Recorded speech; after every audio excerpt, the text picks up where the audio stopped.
Over the next week, we'll all watch as a rare state funeral for a president unfolds. It's an event full of pageantry and tradition that many of us are only vaguely familiar with because we see it so rarely. The last was for President George H.W. Bush in 2018.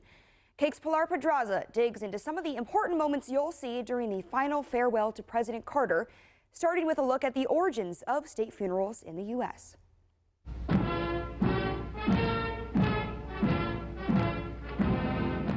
State funerals around the world have their roots in the pageantry of royalty and military traditions. The United States is no different.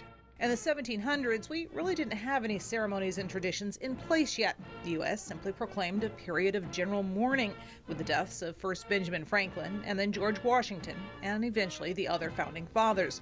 Due to slow communication and travel at the time, community services across the country commemorating their lives continued for several weeks after their passing, as word of their deaths slowly spread.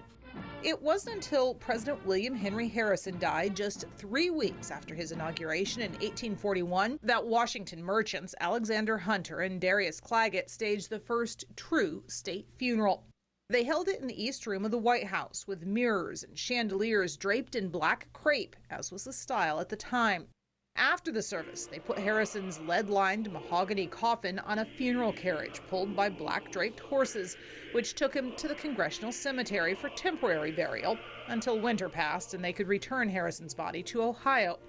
Abraham Lincoln's funeral more than 20 years later was the first of what you might call the modern state funerals, with most presidential final farewells since then modeled on his.